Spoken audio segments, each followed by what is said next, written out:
Y bueno, para dar inicio a la exposición, quisiera presentar al expositor que va a impartir esta charla.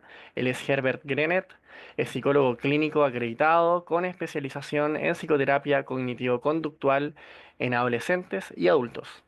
Tiene un máster en terapias de tercera generación, un postítulo en drogodependencias, posee también entrenamiento clínico en la terapia conductual dialéctica. Es diplomado en trastorno obsesivo compulsivo y en espectro obsesivo compulsivo, además de ser académico de pregrado y postitulado de terapia cognitivo-conductual. Les dejo la invitación a quienes puedan, ¿cierto?, prender las camaritas, no de obligación, pero creo que siempre es una rica dinámica para que el expositor pueda ver sus caras mientras presenta su charla. Así que ahora, sin quitarle más minutitos, les dejo con Herbert y espero que tengan una excelente jornada. Bien, bueno, les saludo a todos. Un gustazo de estar compartiendo con usted en esta tarde, ¿sí? Acá con Daniel de Adipa, con cada uno de ustedes. Estaba viendo el chat ahí que son de varias partes de Chile. De Arica a Punta Arenas hay presencia de psicólogos, bueno, y otros profesionales. Yo vivo en la ciudad de Quilpué, acá en la quinta región. Trabajo en Viña del Mar, eh, pero resido acá para el interior. Ya, y bueno, de un tiempo a la fecha me he desempeñado como docente ADIPA, ya dando distintos cursos en la línea cognitiva conductual. ¿Ya? Así que a continuación vamos a compartir el Power, ¿sí? Lo vamos a poner acá en la pantalla. Les felicito también por la hora, ¿verdad? Eso habla de, bueno, del el buen ánimo, ¿no? La motivación que tiene cada uno de ustedes de querer aprender. Y la verdad es que este protocolo unificado, hay que decir que, bueno, si bien no es tan reciente, ¿ya? Esto surge por ahí por el 2012, ¿verdad? Con el equipo del doctor Barlow en la Universidad eh, de Boston, ¿sí? Está David Barlow con su equipo y ellos comienzan a desarrollar esta perspectiva transdiagnóstica para poder intervenir en los trastornos emocionales. ¿Ya? Pero la verdad es que por lo que yo he captado, no es un enfoque que esté tan diseminado en el trabajo de la salud mental. ¿Ya? No es un enfoque o sea, primero la perspectiva y segundo el protocolo.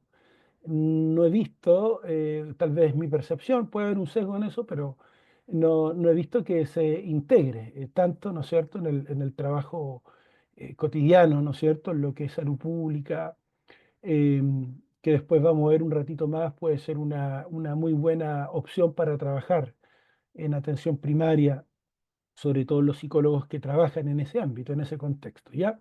Así que por eso les felicito que se quieran, ¿cómo se llama? Quieran ahí eh, educarse, ¿no es cierto? Capacitarse y desde ya le invitamos a que puedan tomar el curso completo. Hoy día es un webinar, ¿no? Pero desde ya les motivamos para que puedan tomar todo el curso, ¿ya? Vamos a proyectar acá entonces. Bueno, a modo de introducción decir que justamente que el tratamiento tradicional de los trastornos emocionales se ha enfocado justamente, esto de forma histórica, ¿no? Se ha enfocado en diagnósticos específicos, ¿sí? Y ahí tenemos varios ejemplos: fobia social o ansiedad social, trastorno de pánico, trastorno de ansiedad generalizada, fobias específicas, depresión, etcétera, etcétera. Entonces, el protocolo unificado surge justamente como una respuesta a la necesidad de intervenciones mucho más integradas y flexibles a la hora de tratar con estos trastornos emocionales. El protocolo unificado fue desarrollado, como les mencionaba hace poco, por David Barlow y su equipo en la Universidad de Boston como un enfoque transdiagnóstico para tratar estos trastornos, ¿ya? Si alguien el día de mañana quiere certificarse, ¿verdad? Ya como un terapeuta del protocolo unificado, bueno, ahí está esta instancia, ¿no es cierto? Allá, digamos, en Boston, ¿no es cierto? Donde está el doctor Barlow. Y entiendo que también en España hay otras formaciones, siempre pensando en, bueno, en el norte de obtener una certificación, ¿verdad? Y después de una certificación de terapeuta PU, poder aspirar, por ejemplo, a ser un supervisor, ¿ya? Pero hay que ir tomando los cursos, digamos, de nivel en nivel, y ahí le he mencionado, ¿verdad? Las instancias, ¿verdad? Eh, en Chile no hay una formación, digamos, formal, ¿no es cierto? Una capacitación formal, sistemática en PU. Creo que acá DIPA, bueno, le dio en el clavo en poder ofrecer este curso, ¿no? Este curso de 12 horas, ¿sí? Que justamente viene a ser, ¿no es cierto?, como una primera aproximación al protocolo, ¿no? Y para aprender, digamos, eh, todo lo que es esencial de aprender para poder trabajar con los pacientes que presentan distintos trastornos emocionales, ¿ya? Así que bien por Adipa en ese sentido, ¿ya? Bueno, busca abordar justamente mecanismos que sean comunes en los trastornos ansiosos y depresivos, ¿ya? Eso lo vamos a ir conversando en la charla también, que justamente se aboca este protocolo a, en vez de buscar las cosas que son distintas, digamos, en los trastornos emocionales, los mecanismos que pudieran ser diferentes, se aboca justamente a encontrar mecanismos etiológicos de mantenimiento que sean comunes no solamente a un trastorno emocional, sino que a todos los trastornos, ¿ya? Y para eso va a integrar estrategias y técnicas estandarizadas de la terapia cognitivo-conductual, con énfasis en la psicoeducación emocional, la aceptación de las emociones y mindfulness y la exposición emocional, ¿ya? Bueno, vamos a algunos fundamentos teóricos. Hablábamos recién de los enfoques centrados en diagnóstico, ¿ya? En diagnóstico específico.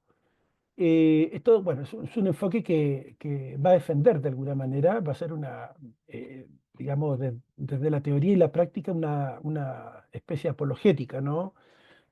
A la hora de poder defender, digamos, todo lo que es el sistema categorial, ¿no? Y ahí, bueno, encontramos en, muy buenos libros, ¿no? En el mundo de la psicología y la psiquiatría hay buenos manuales que explican, ¿no? Y que eh, dan diagnósticos, ¿verdad? Y varias etiquetas, ¿no es cierto?, a lo que son los problemas de salud mental de las personas, ¿ok? Entonces, todo trastorno mental va a ser único, ¿sí? Y se va a explicar justamente por causas que son específicas, centrándose en describir qué es lo que diferencia los trastornos más que descubrir lo que pudieran tener en común. Entonces, acá lo que asoma, que es un problema sin resolver histórico, digamos, en el mundo de la clínica, es el problema de la alta comorbilidad, ¿ya? Que existe justamente entre los trastornos de salud mental y entre los trastornos emocionales. ¿Ya? Quiero mostrarle acá Browns y colaboradores en este año, por ejemplo, de una muestra de 1000 personas, ¿no? Que estudiaron ahí, se encontró que el 55% que tenía un trastorno de ansiedad evidenciaba otro trastorno de ansiedad o un episodio depresivo. O sea, más de la mitad, ¿sí?, de la gente que entró a este estudio evidenciaba al menos dos eh, trastornos de ansiedad. Y que este porcentaje se elevaba a un 75% al considerar la prevalencia de vida de dichos trastornos. Otra evidencia de alta comorbilidad entre ansiedad y depresión surge de trabajo de intervención en los que se muestra que aunque un tratamiento esté destinado a reducir un determinado trastorno de ansiedad, sus efectos positivos se extienden a otros trastornos de ansiedad e incluso reducen, ¿no es cierto?, problemas de depresión comórbidos, ¿ya?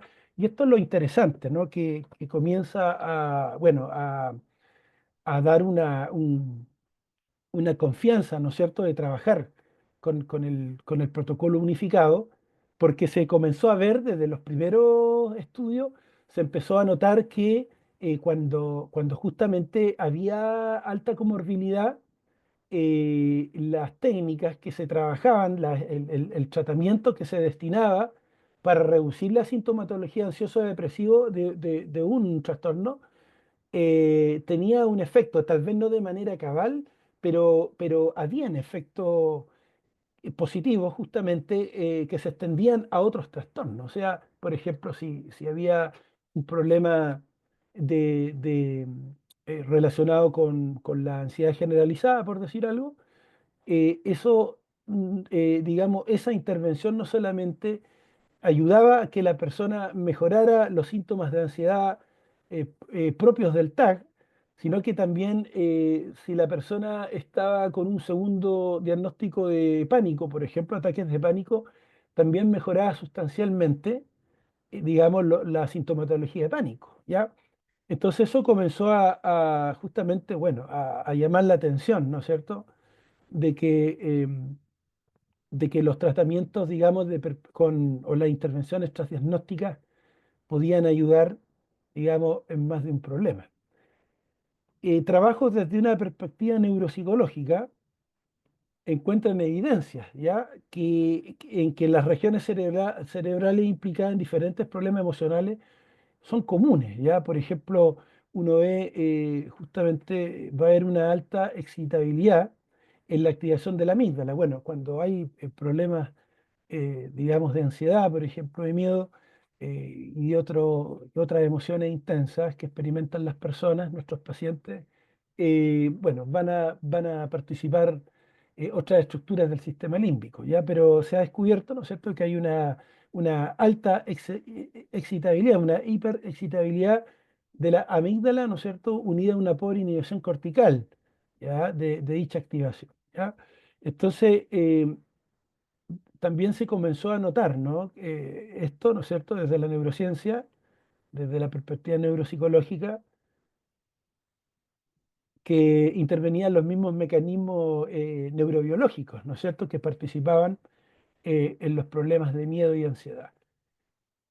Y algo que yo quise agregar acá también es que es muy interesante, que se ha descubierto en algunos estudios que esto hasta el DSM-4, ¿ya? Un estudio de Kring y Werner, el 2004, se advirtió que la regulación emocional inefectiva, ¿ya? O sea, los problemas para regular las emociones, se va a relacionar con el desarrollo y mantenimiento de un estimado del 75% de las categorías diagnósticas del DSM-4, ¿ya? Entonces, imagínense que el 75% de los problemas clínicos van a implicar un problema de la regulación emocional inefectiva o una alta regulación emocional, ¿verdad?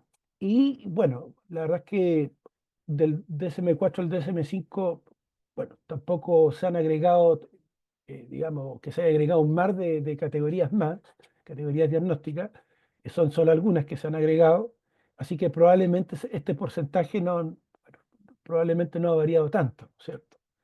Entonces se van dando cuenta que, bueno, hay varias razones, ¿no?, y argumentos para advertir, ¿no es cierto?, que los enfoques centrados en diagnósticos específicos, bueno, presentan un problema, ¿no? Un problema, digamos, de conceptualización, ¿no es cierto?, de cómo está configurado, ¿no es cierto?, un trastorno, pero no solamente en la configuración del trastorno, sino que también de cómo intervenir, cómo poder hacer un cambio, ¿verdad?, en la clínica práctica, ¿ya?, con los pacientes que presentan desregulación emocional, ¿ya? De hecho, si ustedes siguen la idea acá, o seguimos todos juntos la idea, vamos a encontrar algunas desventajas justamente de los modelos centrados en diagnóstico, ¿ya? Bueno, ya estamos viendo algunas desventajas, pero acá, por ejemplo, al advertir la proliferación y la existencia de múltiples tratamientos para un solo trastorno emocional, esto ha añadido cierta complejidad a la hora de tomar decisiones en la práctica clínica. Ya, o sea, por ejemplo, ejemplo, existen más de 15 manuales publicados para el tratamiento del trastorno de pánico, los cuales muestran pocas diferencias entre sí, haciéndose difícil escoger entre ellos, ¿ya?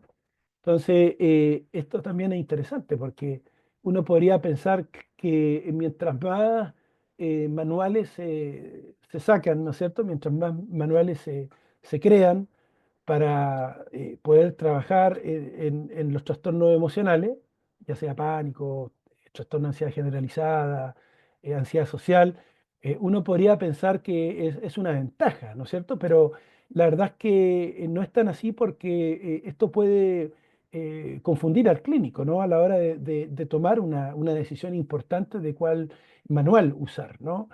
¿Ok? Entonces,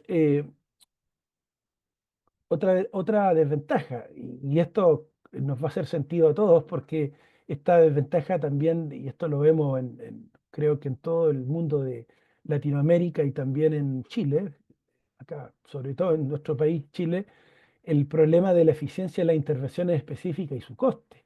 ¿Ya? O sea, implementar en salud pública, por ejemplo, tratamientos que sean efectivos, ¿no? Que estén basados en la evidencia, que tengan eficacia y sean efectivos y sean eficientes, ¿no es cierto?, a la hora de poderlos implementar con las personas en salud pública. Bueno, esto es, la verdad es que se ha vuelto un problema, ¿ya?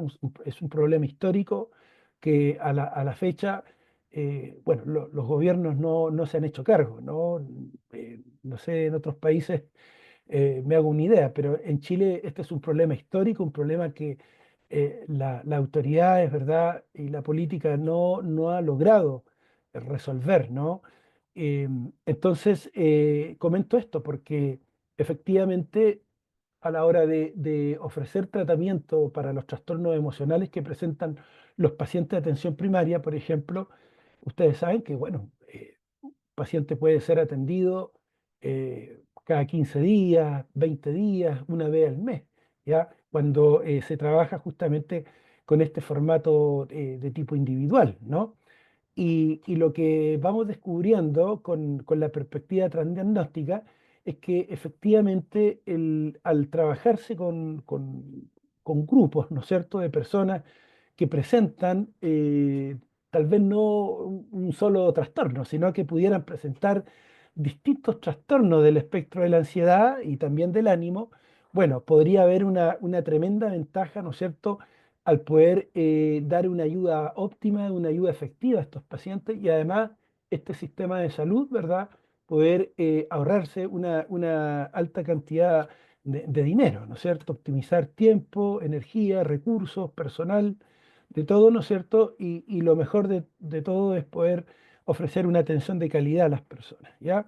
De tiempo ya de 2013, este autor Bart, colaboradores, y yo diría de antes, bueno, ya hay muchos estudios que han demostrado que la terapia cognitivo-conductual grupal es al menos tan eficaz como la terapia individual para diferentes trastornos, o que existen pequeñas diferencias entre ambos formatos de intervención, ¿ya? Y de ahí en adelante, y lo vamos a ir comentando de ahí también, es que el protocolo unificado ya ha evidenciado bastantes estudios que van a dar cuenta de esto, ¿no? De que el trabajo con grupos desde el protocolo unificado da resultados, ya es efectivo, es eficaz y es efectivo, ¿correcto? Se viene viendo, bueno, esto ya desde hace rato y ahora el 2022 entiendo que el doctor Osma de la Universidad de Zaragoza y su equipo, ellos ya hicieron una revisión sistemática en este año de varios estudios y bueno, y se concluyó que efectivamente el PU, el protocolo unificado, es realmente efectivo para trabajar, ¿no es cierto?, en formato grupal, ¿ya? Con las personas que presentan los trastornos emocionales, ¿sí? Metaanálisis de eso ya hay varios también, ¿verdad? Pero les comento este del doctor Osma del 2022 porque es bastante reciente. Ya, así que, digamos, no hay problema con esto, ¿no? De poder trabajar en formato grupal, ¿ya? Al contrario. Entonces, ya entrando de lleno a lo que es el enfoque transdiagnóstico, este va a tener como objetivo poder identificar los procesos psicológicos nucleares principales que subyacen a diferentes trastornos emocionales, ¿sí? Que usualmente son comórbidos entre sí, ¿sí? Entonces, esto es muy interesante porque el objetivo es justamente identificar esos procesos centrales, esos mecanismos eh, eh, etiológicos, ¿no es cierto?, de mantenimiento de los trastornos de salud mental que están a la base, ¿sí? Y que usualmente se advierten en distintos problemas de salud mental, ¿ya? En distintos trastornos emocionales, ¿correcto? Y se va a hipotetizar que diferentes variables pueden actuar como predictoras o mantenedoras de problemas emocionales diferentes. Entonces, la intervención transdiagnóstica va a buscar modificar aquellos procesos comunes a diferentes trastornos, haciendo disponible un mismo modelo de terapia para personas que muestran un amplio rango de diagnósticos. ¿Ya? Se dan cuenta que es interesante porque la intervención transdiagnóstica, en vez de buscar aquello que diferencia estos procesos nucleares centrales, ¿verdad? Y estos procesos que mantienen los trastornos emocionales, en vez de buscar aquello que diferencia, más bien se va a abocar a ver aquello que une, ¿no es cierto? Aquello que es común. Entonces, por lo mismo se trabaja con un solo modelo de terapia, justamente para intervenir en todos los trastornos del espectro de la ansiedad y, como yo les decía recién, del ánimo también, ¿ok? Es interesante. Ya uno puede advertir, por ejemplo, si una persona llega a terapia y tiene un problema, digamos, presenta trastorno de ansiedad generalizada, ¿ya? Em, y además presenta algo comórbido como podría ser el trastorno de pánico, ¿sí? Ya tenemos dos diagnósticos, podrían haber más. Pero ya con esos dos diagnósticos, el clínico podría optar, ¿no es cierto?, por trabajar de forma secuencial. Por ejemplo, ya trabajar los problemas del TAG, ¿no es cierto?, de la ansiedad generalizada, y para luego pasar al pánico. O si el clínico, bueno, concluye que es prioritario, ¿no es cierto?, ayudar al paciente con sus crisis de pánico y posteriormente la ansiedad generalizada, bueno, de la misma forma va a trabajar de forma secuencial. Tal vez el clínico podría optar, u otra persona podría optar por trabajar de manera simultánea. En un momento, ¿no es cierto?, trabajar con estrategias que ayuden para solucionar los síntomas del TAC y en otro momento trabajar con alguna estrategia para resolver los problemas de la crisis de pánico e ir intercalando su intervención. ¿Ya? En cambio, cuando se interviene con el programa transdiagnóstico, en este caso con el PU, con este protocolo, fácilmente uno podría identificar cuáles son esos mecanismos que son comunes tanto al TAC, ¿no es cierto?, como a la crisis de pánico. Entonces nos vamos a dar cuenta que, por ejemplo, en la ansiedad generalizada, la persona va, como variable transdiagnóstica, va a presentar una preocupación excesiva, ¿verdad? Va a haber va a ser hiperfoco en una preocupación excesiva que va a tener, ¿no es cierto?, como final o como desenlace, ¿no es cierto?, algo fatídico, ¿no es cierto?, algo que va a ser un poco fatal, ¿ya? En relación a la crisis de pánico, vamos a encontrar que también está esta variable, podríamos decir, de distorsión cognitiva, ¿no es cierto?, de pensar que al experimentar ciertas sensaciones en mi cuerpo, eso va a implicar a la larga que me va a venir una crisis de pánico, ¿no? Que al sentir, ¿no es cierto?, que me está palpitando rápido el corazón, al sentir que tengo ahogo, sofoco, que me están transpirando las manos, bueno, hago la interpretación, ¿verdad? Ahí hay una preocupación, ¿verdad? En esa interpretación hay una preocupación excesiva, ¿sí? Una magnificación de que ese síntoma físico, bueno, a la larga va a desencadenar, ¿no es cierto?, en una crisis de pánico grave, ¿ya? Entonces se dan cuenta que hay un mecanismo que es común, que sería la preocupación. El foco de la ansiedad en el caso del TAC sería, ¿no es cierto?, la preocupación por un hecho futuro, lo que sea, que va a tener un desenlace catastrófico, y por otro lado tenemos, ¿no es cierto?, en el caso del pánico, esta persona que está pensando también de manera catastrófica, ¿no es cierto?, pero respecto a sus síntomas somáticos, ¿ya? Que va a terminar en algo malo, ¿ya? Entonces, se dan cuenta, eh, se implementa el módulo que ya les voy a presentar, el módulo de, por ejemplo, para trabajar sensaciones físicas, ¿ya? Y en ese sentido ya, en buen chileno, estás matando dos pájaros de un tiro. Ya voy a usar ese chilenismo, ¿sí?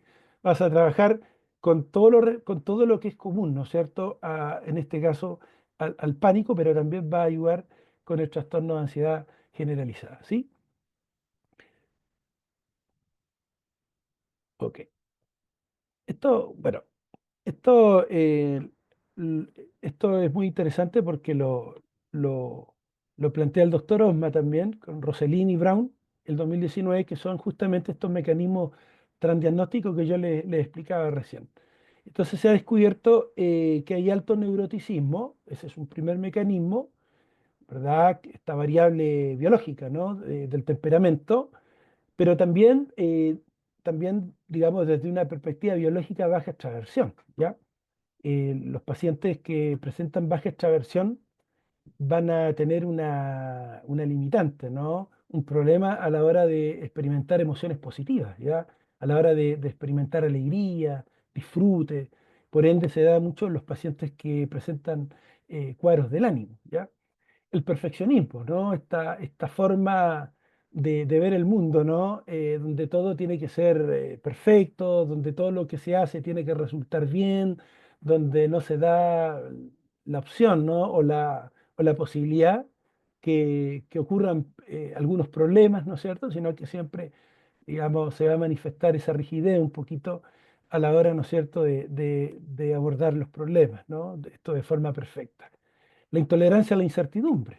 Bueno, les decía recién, ¿no? Que también este es un mecanismo transdiagnóstico que va a estar presente, ¿no? En muchos trastornos emocionales. Yo les decía recién el ejemplo, ¿no es cierto?, de la preocupación excesiva en el caso del TAC y a la vez, ¿no es cierto?, en la crisis de pánico. Pero también usted podría encontrar intolerancia a la incertidumbre a la vez en la ansiedad social, una persona que presenta trastorno de ansiedad social, ¿ya? En este caso, no tolerar la incertidumbre de lo que va a suceder, ¿verdad? Cuando vaya a aquella reunión que me invitaron, alguna junta con mis compañeros de universidad o mis compañeros de trabajo, ya hay algo súper entretenido el sábado en la noche, ¿verdad? Pero no puedo dejar de preocuparme y no puedo tolerar la ansiedad que me provoca, ¿no? Esto de no saber qué va a suceder, esto de no poder, digamos, manejar, no tener bajo control eh, que la gente, por ejemplo, pudiera evaluarme de forma negativa, que la gente pudiera evaluar mi habla, mi forma de conversar, mi forma de moverme, mis ideas, mi forma de expresarme en general, ¿ya? Entonces, bueno, va a resultar, se fija también o va a aparecer esta intolerancia a la incertidumbre en la ansiedad social, asimismo en el TAC, en el pánico, en la fobia social, por ejemplo. No tolerar eh, la incertidumbre, ¿no es cierto?, de no saber qué va a pasar cuando me suba al próximo avión, ¿no? Tengo un vuelo programado en tal fecha y bueno, y el miedo me come vivo, ¿no? Porque la verdad es que no sé qué va a suceder y no logro tolerar esto, ¿no? ¿Qué va a pasar cuando me suba al avión? ¿Ya? Eso también es una fobia a volar. Y así sucesivamente, ¿sí? La alta sensibilidad, bueno, acá estas son variables con énfasis en lo cognitivo, ¿ya? Una alta sensibilidad a justamente a interpretar todas estas sensaciones somáticas que son propias de la ansiedad, ¿ya? Porque la gente que experimenta trastornos de ansiedad, que experimenta eh, cuadros de pánico también, ¿sí? Hay que decir que la persona aprendió a dar una interpretación catastrófica a sus síntomas somáticos, síntomas que por lo demás son normales, ¿verdad? En cualquier persona, ¿no? Todos experimentamos ansiedad, la ansiedad es absolutamente adaptativa, digamos, si se canaliza bien, ¿no? Pero la persona, ¿no es cierto?, que tiene alta sensibilidad va a hacer esta interpretación negativa de sus síntomas somáticos y ya eso, ¿verdad?, le va a preocupar y va a tener, ¿no es cierto?, la tendencia a pensar, ¿no?, bueno, que esto que está sintiendo no es bueno, que esto que está sintiendo es premonitorio de que más rato me va a venir algo porque yo conozco este síntoma, porque es el mismo síntoma que experimenté la otra vez cuando me dio la crisis de pánico dentro del restaurante con mi novia. ¿Ok? Entonces, bueno, está ese punto de la alta sensibilidad, la preocupación también, ¿no? Como también una variable transdiagnóstica, digamos, transversal, ¿ya? Transversal a todos los cuadros de ansiedad, ¿sí? Siempre poniendo el foco, ¿no es cierto?, en lo que se viene, ¿no? En el futuro, generalmente, ¿no? Que lo que se viene es malo, el paciente, digamos, no logra como advertir otras posibilidades, ¿no es cierto?, otras alternativas de pensamiento flexibles, más adaptativas, sino que rápidamente salta a las conclusiones y pasa a pensar en lo peor, ¿no? Y a concluir, digamos, que lo que se viene es terrible, ¿no? En el área que sea. Y la rumiación, bueno, la rumiación se relaciona mucho con los trastornos del ánimo, con la depresión también, ya esta rubia, ¿no es cierto?, que muchas veces tiene como foco también las circunstancias de la persona que son interpretadas como negativas, pero no solamente las circunstancias que rodean a la persona, sino que respecto a sí mismo, ¿ya? Pensar, por ejemplo, que, bueno, que no doy el ancho, que la gente me va a evaluar negativamente, que si hablo me van a notar que me tirita la pera, ¿no es cierto?, que estoy nervioso, ¿sí?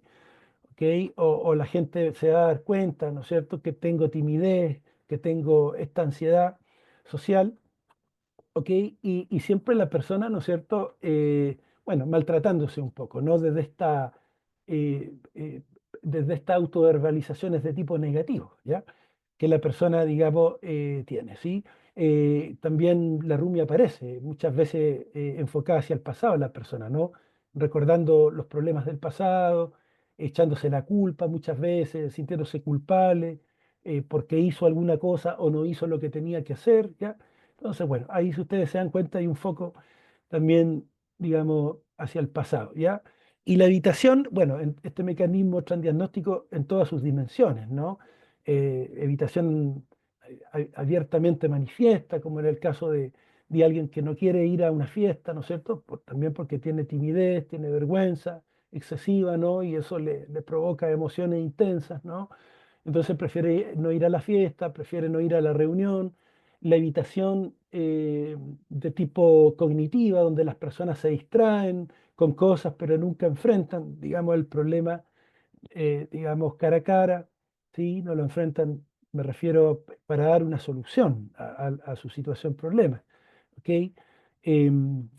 También hay evitación de tipo sutil, ¿ya? Donde las personas, por ejemplo, pueden usar anteojos, ¿no? A la hora de enfrentar una situación social, ¿ya? Donde no quieren que les vean, ¿no? Su rostro, no quieren que los noten nerviosos, y de esta manera muy sutil ¿verdad? Creen que, bueno, que van a sortear la ansiedad del momento, ¿no? Y bueno, y es un mecanismo de evitación que también utilizan. A veces yo, bueno, esto lo digo con mucho respeto y cariño, pero a lo largo de mis años de docente he notado que a veces hay mucha gente que, por ejemplo, está presente en un curso, está presente en una sala como esta, y prefiere, incluso cuando el profesor está ahí explicando algo sin el PowerPoint, prefieren mantener su cámara apagada, ¿ya? Bueno, es válido, ¿no? Una interpretación de eso podría ser, ¿no? Bueno, es una opción, ¿no? Y es mi derecho a tener la cámara apagada porque en este momento no sé, estoy con mi pijama, mis pantuflas, con mi gata regalona al lado, tomando mi sopa de pollo, no quiero que me vean en esa condición, ¿no? Entonces, bueno, prefiero, prefiero, ¿no es cierto?, mantener la cámara apagada, pero sí, bueno, también la otra forma de ver esto es que efectivamente hay un mecanismo de evitación también, ¿no? Un mecanismo para no enfrentar esta situación porque igual uno se expone. ¿No? Nos expone a que te vean, que te observen, el miedo a que te pregunten, el miedo o tienes ganas de decir algo, pero también surge la ansiedad, ¿no? Al momento de tal vez querer opinar, pero bueno, la ansiedad termina, ¿no es cierto?, bloqueando esas ganas y esa motivación por participar, ¿ya? Entonces, bueno, la habitación se da de muchas formas, ¿no? Como decía, de forma abierta, manifiesta, de forma sutil, la habitación que se produce, ¿no es cierto?, o por medio de conductas de reaseguro, ¿no? El trastorno obsesivo compulsivo, por ejemplo, ¿no es cierto? Que necesita, por ejemplo, hacer un acto, un ritual tantas veces, ¿no es cierto?, con un objeto. O pensar, ¿no es cierto?, que al andar con ese objeto, cuando tiene sus obsesiones, pensar que anda, ¿no es cierto?, con X objeto en su bolso, ¿no? Bueno, eso le da seguridad, un amuleto, lo que sea, eso lo protege, ¿no? ¿Ya? Y cada cierto tiempo abre el bolso para chequear, para verificar si el objeto está ahí, ¿ok? Y lo cual, ¿no es cierto?, le trae tranquilidad. Pero, como vamos a estar advirtiendo, la habitación funciona a corto plazo, pero a largo plazo no soluciona nada, empeora las cosas, ¿ya? Me detení en este mecanismo porque, bueno, es bastante importante, es bastante transversal, ¿no? Y uno lo puede advertir en todo el espectro de la ansiedad y también en la depresión, ¿ya? Entendiendo que la depresión también, ¿verdad?, presenta patrones de evitación, ¿no? A la hora de resolver los problemas. Bueno, el último mecanismo que está acá es la dificultad para prestar atención en el presente, ¿ya? Muy importante también porque hay una dificultad para hacer mindfulness, ¿sí? Entonces, el foco, bueno, va a depender del foco de la ansiedad, ¿no? Porque la persona que, digamos, que tiene problemas con crisis de pánico va a estar todo el rato prestando atención a lo que sucede en su cuerpo, ¿no? El que tiene ansiedad social, pendiente de las señales del ambiente, no de las personas hacia él, ¿no? El que tiene fobia específica en algo, mirando si es que no anda aquel objeto, aquel animal, aquella cosa rondando cerca, ¿no es cierto? Porque eso le va a provocar, ¿no es cierto?, un problema, ¿ya? Entonces siempre depende del foco de la ansiedad donde va a estar la atención, ¿ya? Y eso hace que muchas veces la gente se distraiga de desarrollar una conciencia más plena en relación a su vida, ¿no? A los momentos cotidianos, ¿no es cierto? A desarrollar su vida de una manera normal o dedicarse tal vez a otras cosas positivas que la ansiedad, ¿no es cierto?, le ha limitado realizar. Ya, ok. Bueno, acá está el señor David Barlow de la Universidad de Boston, ¿no es cierto? Bueno, Barlow hay que sacarse el sombrero con él porque ha sido un pionero en la perspectiva transdiagnóstica, ¿no? Y ha mostrado este camino, ¿no? De poder trabajar, ¿no es cierto?, de una manera mucho más integral y flexible a la hora de abordar los trastornos emocionales que presentan nuestros pacientes, ¿sí? Eh, Acá está el libro, el que está acá, el que estoy marcando acá. Bueno, este es del 2012, por ahí, 2011, 2012. Se tradujo al castellano, al español, y ya salió luego este otro el que tengo acá, ¿no? No sé si lo ven, ¿sí? Este es el protocolo unificado, el manual del terapeuta, ¿sí? Versión 2015. Sí, creo que es revisión 2015, primera edición 2015. Sí, después han habido otras ediciones, pero esta es 2015 y ahí también aparece el manual del paciente, ¿ya? Está mucho más actualizado, obviamente, y hace esta diferenciación de un manual para el clínico y otro manual que va a utilizar, ¿no es cierto?, el paciente, ¿ya? Con los años también se fueron desarrollando protocolos unificados para trabajar con otras poblaciones clínicas, como el caso de niños y adolescentes, ¿ya? Entonces, el libro azul es el manual del terapeuta, el naranjo es el manual del paciente en el caso que sea adolescente, y el manual verde es el manual del paciente en el caso que sea niño, ¿ya? Eficacia del PU, esto lo voy a pasar rapidito ya. Bueno, hay varios estudios, ¿no? El, Al inicio me parece relevante presentarlo igual, porque eh, cuando esto se inicia, digamos, al principio del trabajo de Barlow, ellos hacen digamos, realizan un estudio, un ensayo controlado aleatorizado, un ECA, con un N pequeñito, se fijan, de 37 pacientes. Y lo que ellos advirtieron aquella ocasión es que el PU redujo de forma significativa los síntomas para diversos trastornos de ansiedad en comparación con grupos lista espera. Los resultados se mantienen 18 meses post tratamiento, ¿ya? Y después, esto lo presento como bueno, como parte de la historia de una forma romántica un poquito, para que ustedes entiendan cómo esto fue agarrando fuerza también y se fue validando en el mundo de la clínica.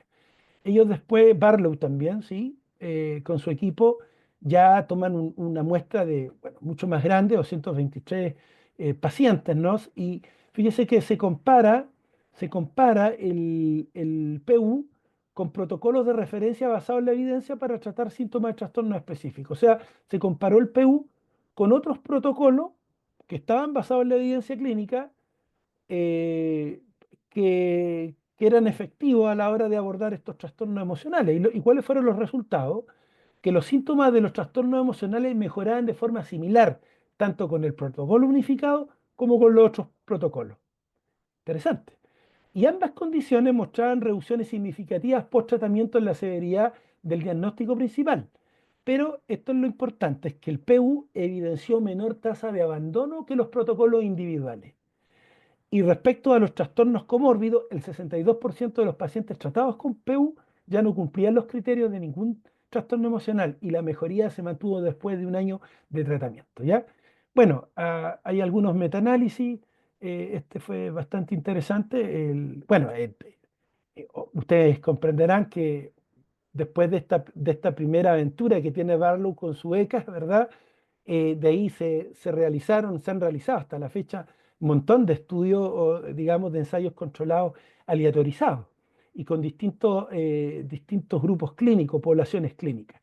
Pero, por ejemplo, ya se plantea un metaanálisis el 2019 que incluyó esta primera revisión sistemática, se incluyó 15 estudios con un total de 1.244 participantes, bastantes más que los anteriores, ¿no? Y se encontraron reducciones significativas, en esta revisión se encontraron reducciones significativas en los síntomas de ansiedad, depresión, trastorno de ansiedad generalizada, TOC, ataque de pánico con o sin agorafobia, fobia social y trastornos límite de la personalidad, ¿ya?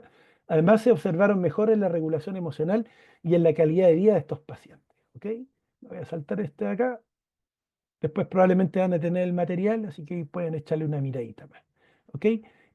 Lo último que comento de esto, de la eficacia del PU, es que, bueno, en un inicio también se fue trabajando justamente con el tema de los grupos, ¿ya? Se fue adquiriendo de a poco evidencia de eficacia de que, como les decía antes, ¿no? Que el PU también era efectivo para trabajar con grupos de pacientes que presentaban distintos trastornos emocionales, ¿ya? Y eso a la fecha todavía sigue siendo validado. Y lo que también se empezó a explorar fue en otras poblaciones clínicas. Por ejemplo, el PU se aplicó en los inicios de Barlow, también aplicaron a personas con trastorno límite de personalidad, a trastornos por uso de sustancias, depresión unipolar, bueno, y algunos más, otros trastornos emocionales más, y se dieron cuenta que, bueno, que eran efectivos también, ¿no? El tratamiento era eficiente y efectivo a la hora de tratar con esta población clínica.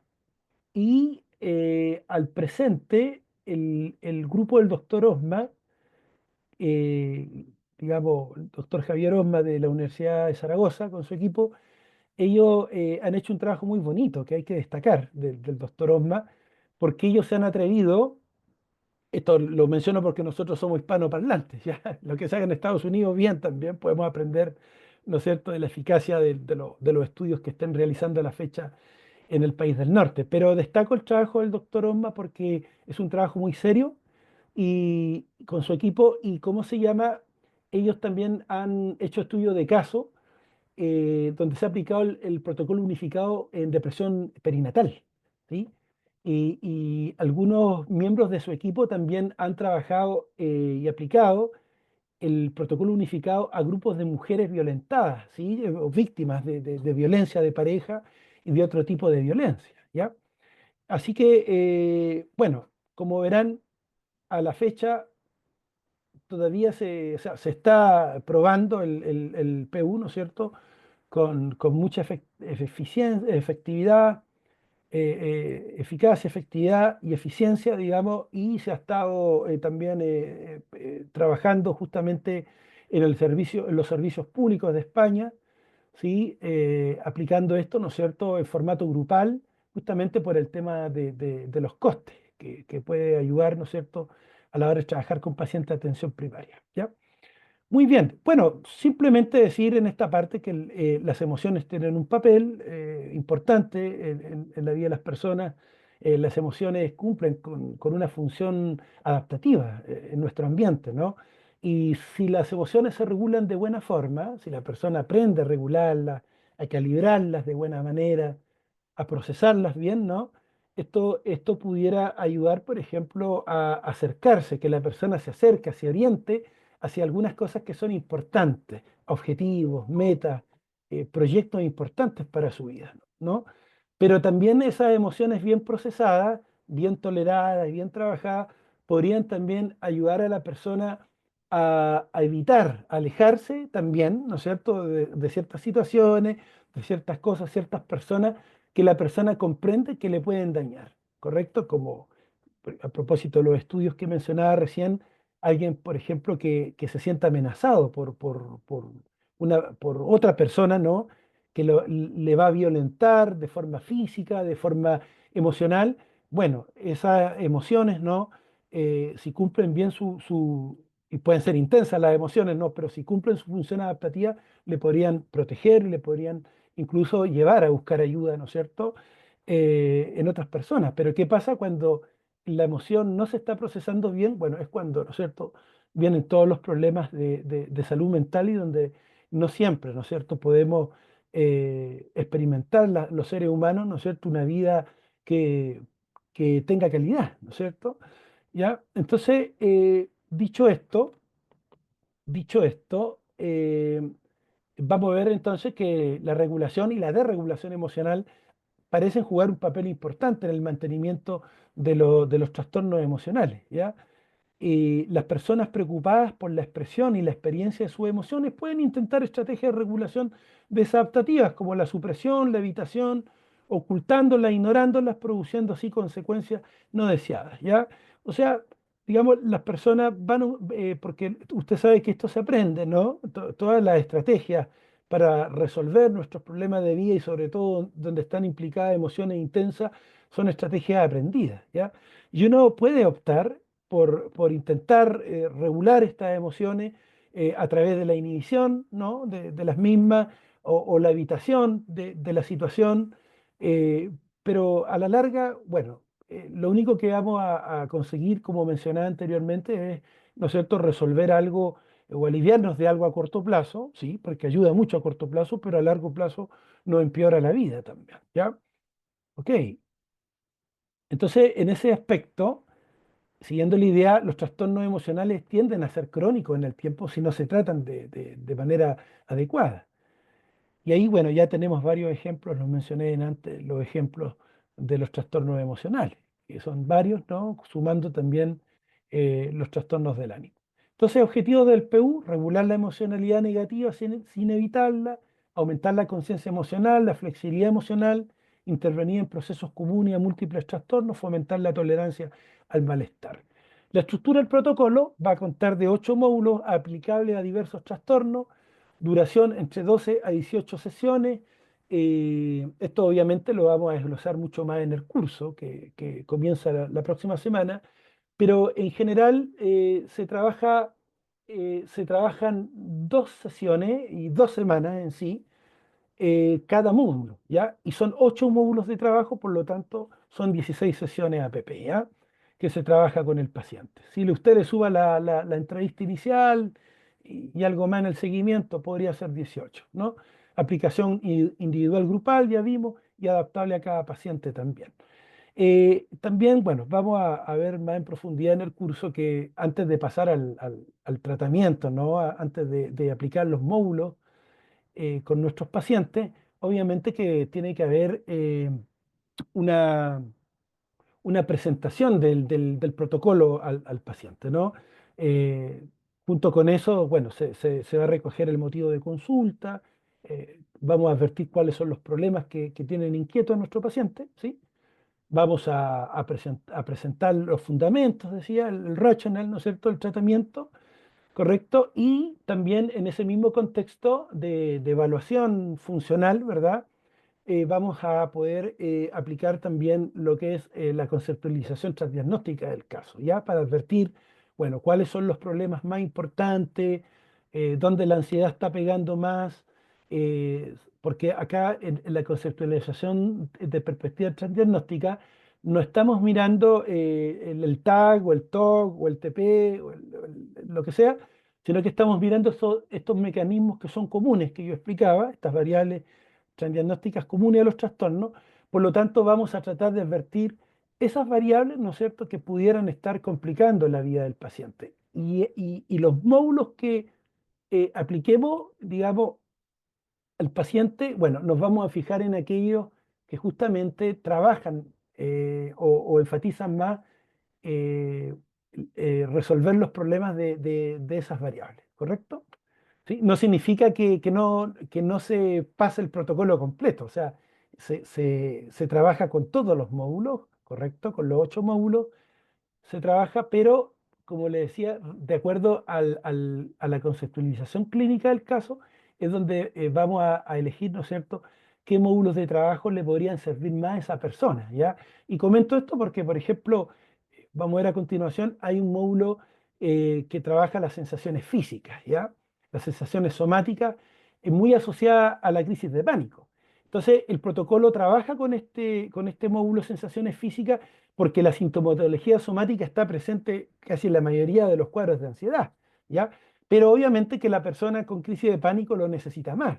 Hay pacientes que a mí me han dicho, ¿sabes qué? Yo casi la ansiedad no la experimento en el cuerpo. Y probablemente tienen razón por esta inhibición cortical, de su corteza prefrontal, no sé, ya aprendió, ¿no es cierto?, a inhibir, a poner bajo control la ansiedad, ¿no es cierto?, en el cuerpo y la experimenta en otra parte o de otra forma, ¿sí?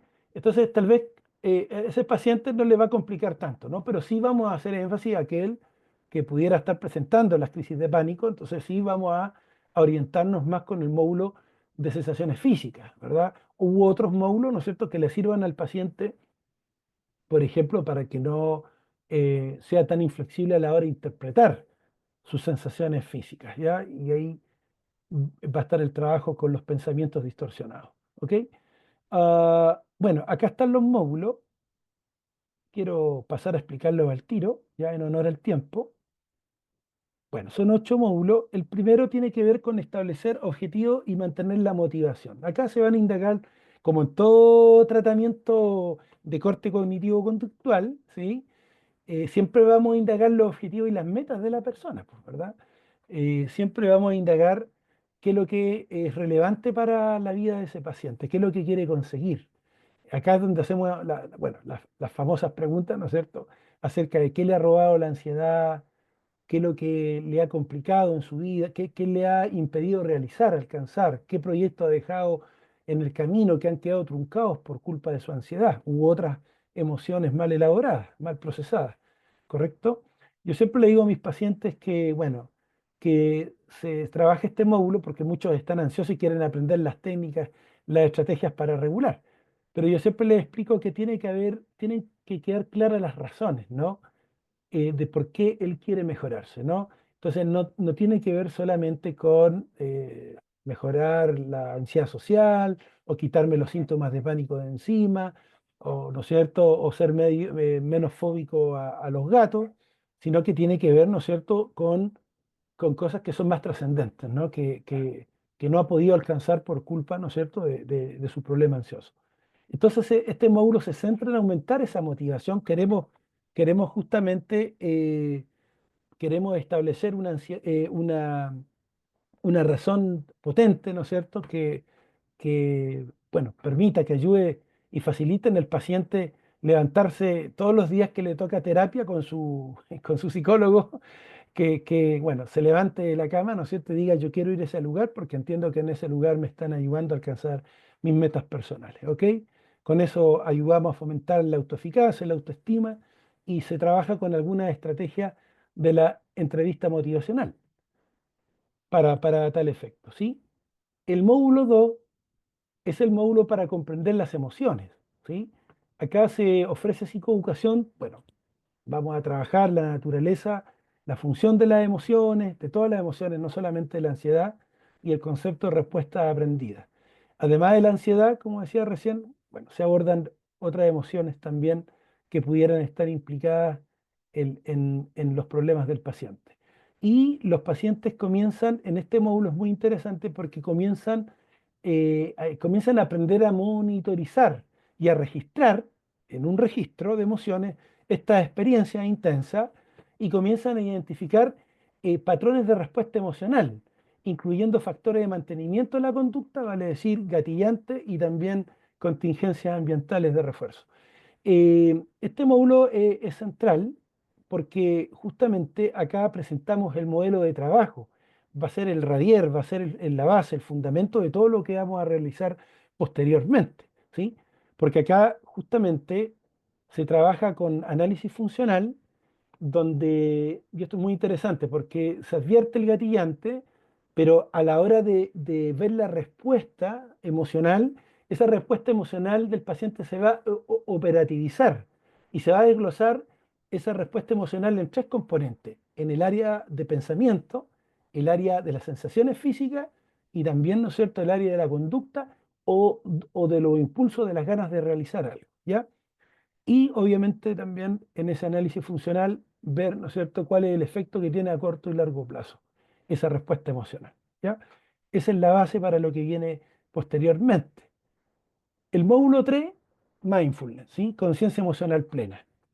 Este módulo va a facilitar el cultivar una actitud de curiosidad y disposición a la propia observación de los pensamientos, sensaciones físicas, sentimientos y conducta durante una experiencia emocional. Ya acá motivamos a los pacientes a que comiencen a aprender y prestar atención centrada, ¿no es cierto?, en el presente y sin juzgar su experiencia emocional por muy intensa que sea, ¿ya? Y para tal efecto se van a realizar ejercicios en la misma sesión y se van a dejar prácticas para la casa, ¿no es cierto?, de ejercicios de mindfulness, ¿sí?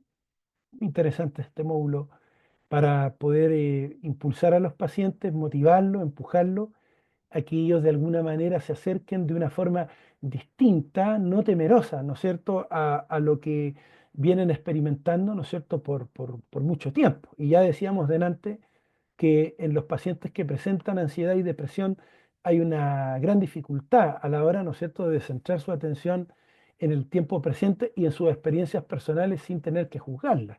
Generalmente aparece el juicio y eso también, ustedes saben que los juicios provocan emociones intensas también, refuerzan aquello. El módulo 4 aumentando la flexibilidad cognitiva.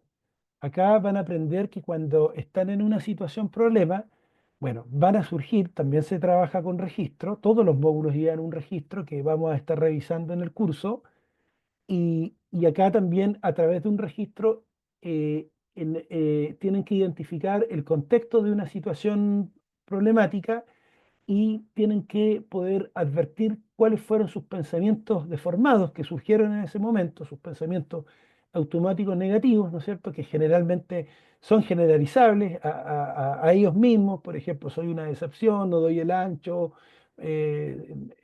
los demás no me aman, nadie me va a querer nunca, ¿ya? Y van a aprender que esa forma de interpretación de la realidad va a influir de alguna manera en sus respuestas emocionales. Entonces, es muy interesante porque ellos, aparte de aprender a identificar sus particulares distorsiones cognitivas, lo que hacen a través, ¿no es cierto?, de este módulo del cuestionamiento socrático en especial, es justamente encontrar otras respuestas cognitivas mucho más adaptativas y flexibles, ¿no es cierto?, que, bueno, que le permitan pensar de una forma no ansiosa, ¿ya? Y poder solucionar sus problemas de vida. Ok. Eh, el módulo 5 oponiéndose a las conductas emocionales. Acá se ayuda al paciente a identificar patrones conductuales que funcionan para evitar emociones intensas. ¿Qué se hace acá? Se realiza un listado de conductas emocionales propias del paciente. Se le presentan cuáles son las categorías, ¿no es cierto?, de conductas emocionales, que son varias, y el paciente tiene que identificar cuáles son las que él realiza, ¿no es cierto?, cuando experimenta, ¿no es cierto?, ansiedad profunda o alguna otra emoción, ¿no es cierto?, que le complica. Ya, por ejemplo, el paciente puede presentar una conducta emocional de evitar de evitar a las personas, ¿no es cierto?, de manera abierta y manifiesta, cuando el paciente, por ejemplo, presenta ansiedad social, ¿ya? Y él identifica aquello, ¿no? Las conductas de reaseguro, si el paciente necesita siempre llevar medicamento en su bolso, andar con una botella de agua, tomando agua, ¿no es cierto?, para poder relacionarse con alguien, poder llevar una conversación. También es una conducta emocional, en este caso de evitación sutil. Ponerse anteojos también, la persona que experimenta timidez, ansiedad social, se pone los lentes, ¿verdad? Para pasar piola, como decimos en Chile, pasar desapercibido, ¿no? En esa situación donde justamente por las características del contexto tiene que estar presente, pero para aliviarse un poquito la ansiedad y poder menguarla, bueno, se pone los lentes, ¿no es cierto? Entonces el paciente tiene que identificar, la conducta emocional puede obedecer, ojo, también a alguna conducta de tipo impulsivo, ¿ya? Los pacientes que presentan alta regulación emocional, ¿ya? Como las personas con trastorno límite de personalidad u otros similares, en vez de poner bajo control la emoción, ¿no es cierto? Bueno, no la van a tolerar y se van a terminar desregulando. Y pueden, bueno, desde romper objetos, chascorear a la pareja, ¿no es cierto? Hacerse autolesiones, amplio el espectro de conductas emocionales impulsivas, ¿no es cierto? Pero el paciente va a ir entendiendo que eh, cualquiera sea su trastorno emocional, va a entender que aquellas conductas le ayudan un poquito a regular, o bastante le ayudan a regular, ¿no?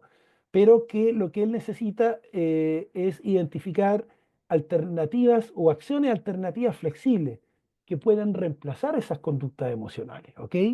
Que, que por lo demás no le han ayudado en nada, ¿no es cierto? No resuelven nada y van a reemplazar por estas conductas mucho más flexibles que sí le van a permitir acercarse a sus emociones de una manera amigable en vez de estarlas evitando, ¿ya? Si ustedes se van dando cuenta, los módulos eh, van permitiendo, ¿no es cierto?, que el paciente se dé cuenta por él mismo que él está superando su problema de ansiedad, ¿no? Él se va dando cuenta en la medida que va realizando los módulos, en la medida que va llenando los registros, ¿no? Las tareas para el hogar. Esto es muy bonito porque ellos efectivamente van dando este reporte, este feedback en sesión al terapeuta y cuentan su experiencia de que, bueno, sienten que están mejorando, sienten que están superando sus problemas, ¿no es cierto? Que al final tenía que ver con un problema de déficit de habilidades, no que ellos fueran malos, ¿no es cierto? No que ellos fueran incompetentes, ineficaces, sino que simplemente no tenían las herramientas para poder resolver sus problemas. Dicho sea de paso, al inicio también del protocolo, y lo va a ver en el curso, se trabaja con algunos cuestionarios de ansiedad y depresión que los pacientes tienen que ir llenando semana a semana. Entonces, antes de venir a la terapia, tienen que traer llenos esos cuestionarios y más que traer llenos los cuestionarios, un registro de evolución, una hoja de registro de evolución de sus síntomas ansiosos y depresivos, ¿ya? Entonces ellos llenan los cuestionarios de ansiedad y depresión en la casa y ya luego ponen los puntajes en el registro evolutivo. Y después ellos nos presentan en la sesión ese registro y ese feedback es para uno, pero también es para ellos mismos. Se dan cuenta, ellos mismos van dándose cuenta que la ansiedad y la depresión está quedando atrás, ¿ya? Ya por terminar la presentación de hoy, estimados alumnos, el módulo 6 tiene que ver con comprender y afrontar las sensaciones físicas. Acá se centra este módulo en incrementar la conciencia del papel que juegan estas sensaciones somáticas en sus experiencias emocionales. Y se van a realizar justamente exposición de tipo interoceptivo, ejercicios de esta forma de exposición que están diseñados para evocar sensaciones similares a las que se asocian con intensas experiencias emocionales. Vale decir, se hacen ensayos, simulacros, ¿no es cierto?, de estos síntomas somáticos para que el paciente vaya aprendiendo a superar, ¿no es cierto?, su problema, por ejemplo, en las crisis de pánico, ¿ya? Tienen que aprender a tolerar estas sensaciones con el fin de reducir el impacto de esos síntomas físicos en el desarrollo de su ansiedad. Las exposiciones emocionales, el módulo 7 acá se trabaja con, con exposición, centralmente, ¿ya? Con exposición a desencadenantes emocionales, tanto internos como externos, los cuales van a suponer una oportunidad para este paciente de incrementar su tolerancia a la emoción y permitir nuevos aprendizajes. Acá se va a diseñar una jerarquía de exposición emocional que contenga una variedad de situaciones que al paciente le cuesta enfrentar, a las cuales deberá exponerse de forma gradual. Dichas exposiciones se pueden realizar en la sesión, en vivo, de manera imaginal. Este módulo es muy bonito y es muy práctico porque se integran también elementos de módulos anteriores. Entonces, con las herramientas de todos los módulos anteriores, todo eso se canaliza para fortalecer el aprendizaje del paciente y para que él, con esas herramientas también se pueda exponer a estas situaciones, ¿no es cierto?, ya sea de ansiedad social, de enfrentar una fobia, por ejemplo, ¿sí?, de enfrentar algo traumático, etcétera, etcétera. Y el módulo 8, reconocer tus logros y mirar hacia el futuro, se realiza una revisión general de los conceptos principales del tratamiento, reforzamiento de ejercicio de los módulos también, y una discusión y evaluación acerca del progreso de la terapia. Se aborda el asunto de cómo mantener los logros y anticipar futuros problemas que podrían aparecer después, ¿no es cierto?, más adelante en su vida. ¿Ok? Con este módulo ya se da por terminado el protocolo, ¿sí?, y las sesiones de tratamiento con nuestros pacientes. Ok, bueno, chan chan. Ahí tratamos de hacerlo en una hora. Y bueno, esto a grandes rasgos, ¿no es cierto? Este es un webinar, pero ya en el curso de 12 horas vamos a estar obviamente profundizando cada uno de los módulos, otros aspectos conceptuales también del PU, pero sobre todo la profundización y los pasos que hay que dar con los pacientes en cada módulo del tratamiento del PU. ¿Ya? Así que gracias por escucharme, por su participación. No sé, Daniel, si hay algunas preguntas en relación. Justamente, bueno, primero que todo, muchas gracias, Herbert, por esta exposición. Y ahora, en caso de que alguien tenga alguna pregunta y quiera levantar la manito para darle la palabra, estamos acá disponibles para responderla.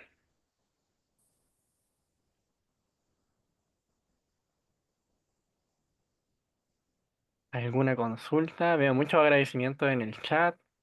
Sí, hay preguntas en el chat también ahí, sí. Hay No hartas tengan preguntas. miedo, aprovechen, es Eso. súper. Hoy, antes de pasar a darle eh, la palabra, voy a compartir un poquito. Voy a quitar el compartir pantalla. Voy a dejar mientras tanto proyectado, bueno, el QR del curso que va a dictar el expositor en caso de que deseen averiguar más sobre de qué se va a tratar, ¿cierto? La clase a clase. Aquí pueden escanearlo con el teléfono y de todas formas, cuando ya pasemos al sorteo, yo les voy a dejar el link del curso en la página web en caso de que no puedan escanearlo por si quieren revisarlo, ¿ya? Así que ahora sí, voy a pasar con Andrea.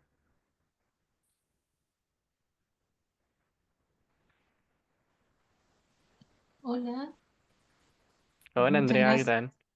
Hola Daniel, muchas gracias, profesor Grenet, Hola, hola, por este Andrea. seminario.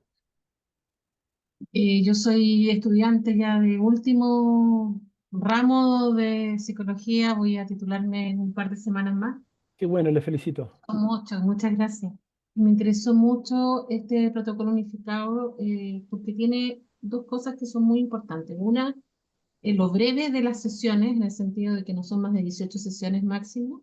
Sí, Y segundo, porque arriesga una idea que muchas veces en APS, sobre todo, sí. se trabaja solamente con un solo trastorno ansioso o con la idea de que hay un solo trastorno ansioso. ¿Es posible que usted nos pueda explicar un poco más esto de la presencia de dos trastornos ansiosos corriendo paralelos en la Sí, sintomatología del paciente? sí, Andrea, por supuesto. Bueno, la verdad es que por los estudios que hay, la clínica y en específico el protocolo unificado, lo que se advierte es que, a ver, la alta comorbilidad es más la regla que la excepción, ¿ya? O sea, es raro encontrar un solo, cuando hay un cuadro de ansiedad, es raro encontrar uno solo. O ahí lo que puede haber es probablemente que no se hizo una evaluación ad hoc, ¿no? Óptima de los síntomas del paciente. ¿Me explico? ¿Sí? generalmente hay un segundo cuadro, ¿ya? O sintomatología, tal vez, ¿no es cierto?, correspondiente a un segundo cuadro, ¿sí? Pero es muy raro encontrar un solo trastorno, ¿te fijas? Y lo que vamos a encontrar, y a lo que apuesta el protocolo justamente, es poder descubrir, o sea, no fijarnos tanto en la etiqueta diagnóstica, ¿no es cierto? Por ejemplo, si tengo ansiedad generalizada y crisis de pánico, ¿ya? En vez de fijarme, ¿no es cierto?, en las etiquetas diagnósticas, sino que encontrar esos mecanismos transdiagnósticos que son comunes, como los ejemplos que yo daba, ¿te acuerdas? ¿Sí? Entonces, ya sean mecanismos de tipo cognitivo, de interpretación somática, de evitación conductual, ¿ya? Vamos a tratar de encontrar lo que tienen en común y eso es lo que vamos a abordar con el PU. Más que estar diciendo, vamos a trabajar hoy día, ¿no es cierto?, el TAC y ya la próxima sesión trabajaremos otra cosa. ¿Te fijas?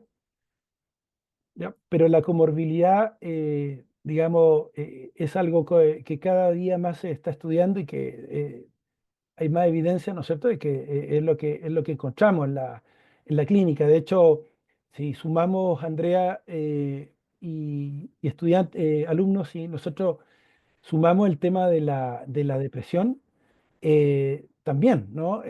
Cuando el trastorno de ansiedad es severo, por ejemplo, se ha investigado el trastorno de ansiedad social cuando una persona sufre mucho en su situación de ansiedad social y no ha tenido un tratamiento, digamos, que le ayude, ¿no es cierto?, a mejorar sus habilidades para resolver problemas de ansiedad social, esas personas desarrollan sintomatología depresiva. El TAC también, ¿no?, que tiene mucho tiempo, digamos, en la vida de una persona también desarrolla síntomas depresivos. La gente con trastorno obsesivo compulsivo, no tratado, ¿no?, y sobre todo en nivel moderado y sobre todo severo, manifiesta sintomatología depresiva. ¿Me vas siguiendo? Entonces, por eso decía que la alta comorbilidad es más la regla que la excepción. ¿Está bien, Andrea? Sí, ahí me dice, entendido, gracias lo que cruce ambos trastornos, los síntomas en común desde la mirada unificada. Correcto, sí, eso estamos hablando. Muy bien. Súper. Vamos a pasar ahora a Bárbara. Hola, ¿se escucha bien? Súper. Y Bárbara, Muchas gracias por la presentación. Mi pregunta es que, ¿cuántas sesiones se puede extender cada módulo? bueno, algo comenté, Bárbara, en antes que en general son dos sesiones, ¿ya? La primera sesión de establecimiento de los objetivos y motivación, esa sesión se hace en una sola, ¿ya? Una sola sesión. Pero ya desde el módulo número 2 comprendiendo las emociones, ya de ahí en adelante lo óptimo es trabajar con dos sesiones, porque fíjate que esas dos sesiones implican 2 semanas de tareas para el hogar, ¿ya? En la terapia cognitivo-conductual, y este protocolo no escapa a ello, ¿no? El cambio se produce en la sesión, pero también afuera de la sesión, con el entrenamiento que el paciente desarrolle en la semana, en sus habilidades, en las capacidades que vaya desarrollando con las estrategias aprendidas, ¿ya? Entonces hay una apuesta ahí de que el paciente moje la camiseta esas 2 semanas también, ¿no? No se la damos fácil, ¿no? Entonces, para que hayan resultados óptimos, Bárbara, se requieren esas 2 semanas. Entonces, correr con esto en una semana no sería óptimo. O sea, por ejemplo, siguiendo tu idea, interesante lo que tú dices, porque alguien podría decir, no, por mi tiempo, no sé qué, no sé cuál, bueno, voy a hacerlo en una sesión cada módulo y una semana de trabajo. La verdad es que no sería óptimo, ¿ya? Que necesitamos que el paciente entienda los conceptos y, como decía recién, pueda practicar en la casa y llenar los registros y traer ese reporte al psicólogo, porque ahí nosotros le damos feedback en la sesión. Cuando él, digamos, viene de vuelta, ¿no es cierto?, a la sesión, nosotros revisamos su registro y le vamos a corregir, le vamos a dar feedback de lo que está mal, de lo que hay que mejorar, también de lo que está bien, reforzamos positivamente aquello, pero siempre en el norte, ¿no es cierto?, que el paciente, bueno, pueda, ¿no es cierto?, ya esto integrarlo a su repertorio a su nuevo repertorio de habilidades conductuales. ¿Te fijas? Así que por todo eso que dije y más, tiene que ser en 2 semanas. Acá Silvia dice, también dependerá el grado de su diagnóstico. Interesante lo que dice la compañera ahí también. Sí, el grado de diagnóstico. Claro, sí, porque si es severo, eh, efectivamente, bueno, amerita trabajar más, ¿no? Alguien podría pensar hasta decir, bueno, tal vez hay que agregar una sesión más de alguno de los módulos. Puede ser, dependiendo de la severidad de los síntomas, ¿no? O de estas variables transdiagnósticas, ¿sí?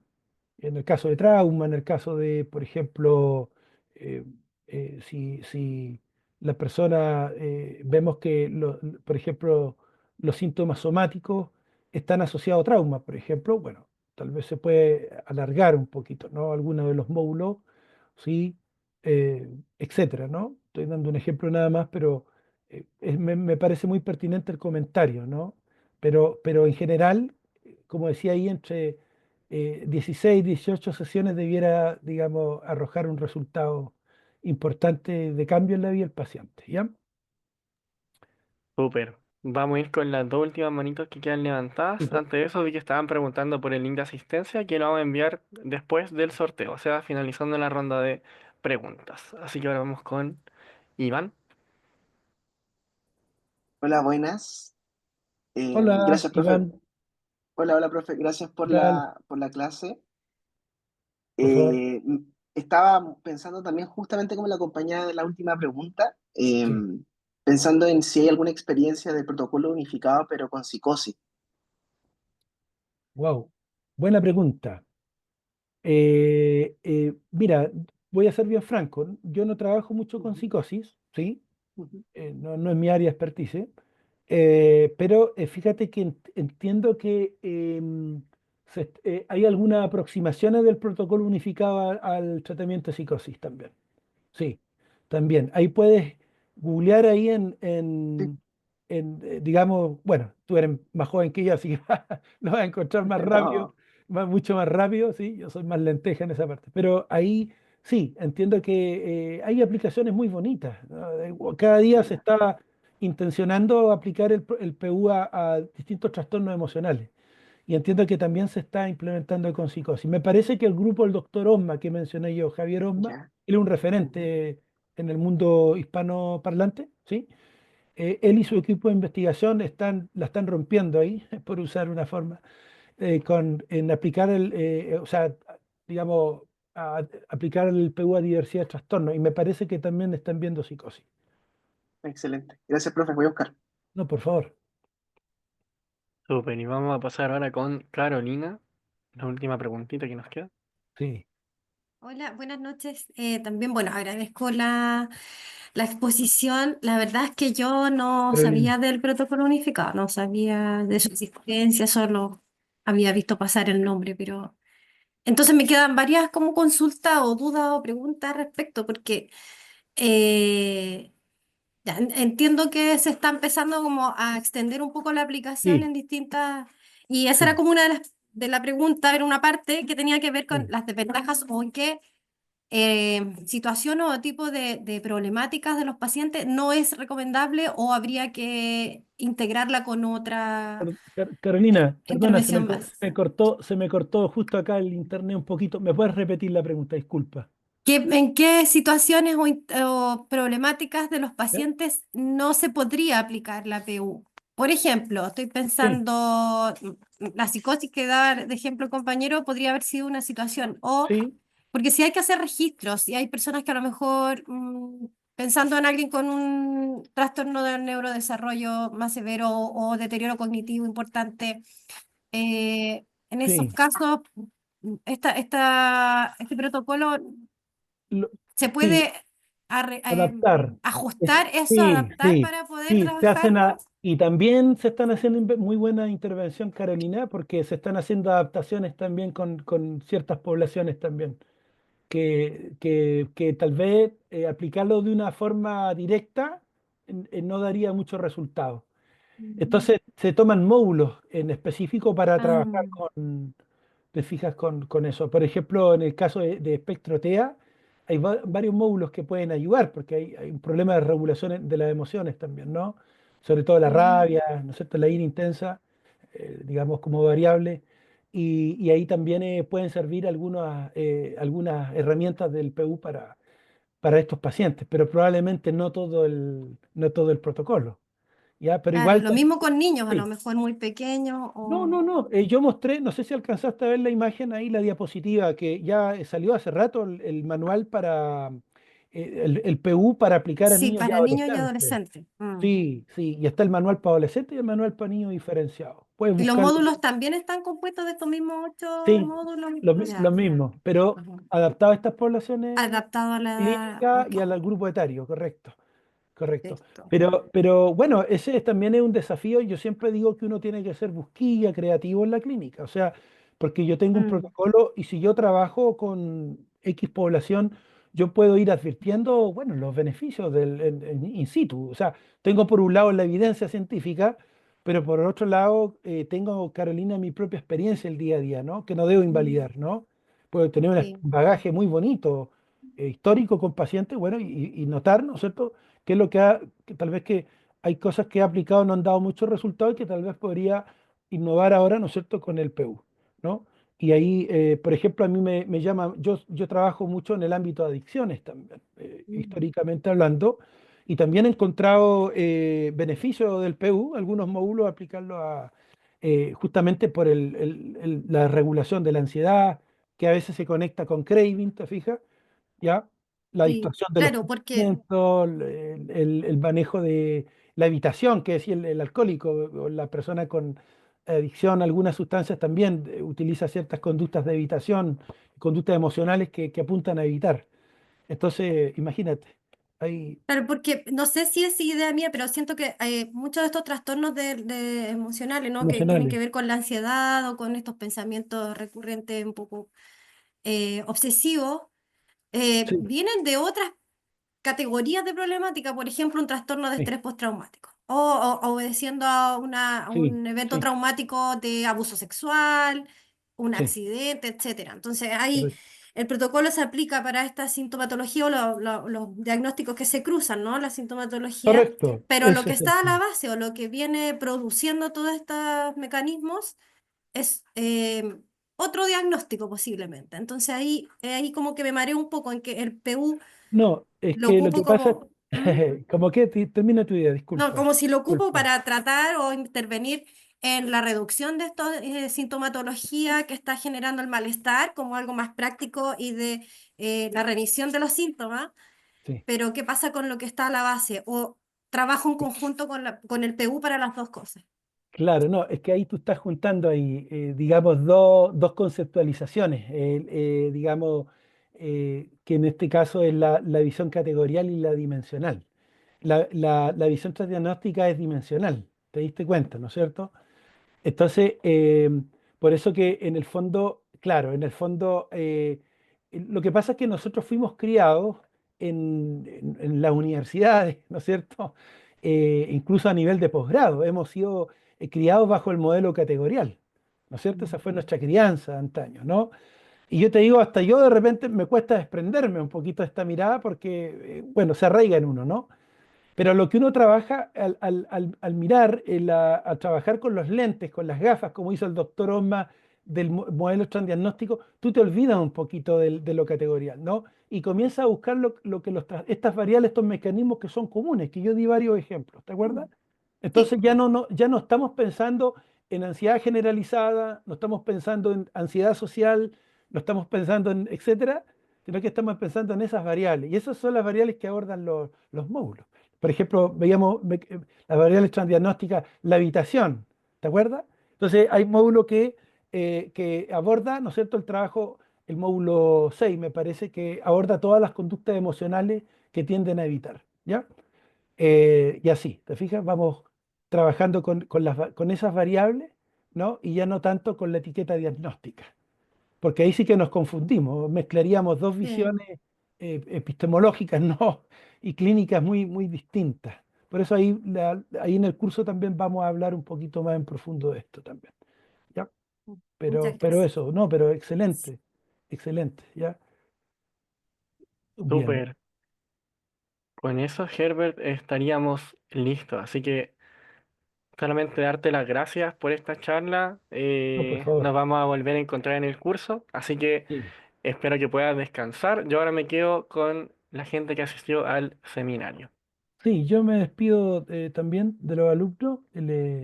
¿Cómo se llama? Les felicito por la asistencia, por la motivación, ¿correcto? Y sobre todo motivo a aquellos que trabajan en atención primaria, aquellos que están en el sistema público, porque acá pueden sacar un rico aprendizaje para, no solo para trabajar en formato individual, sino que implementar trabajo grupal donde están ustedes, ¿ya? Y a todos los que trabajan con el espectro de la ansiedad y la depresión, ¿ya? Eso. Súper, muchas gracias, Herbert. Que tengas una bonita Una- noche. un abrazo, que estén todos bien. Chao, chao. Vamos.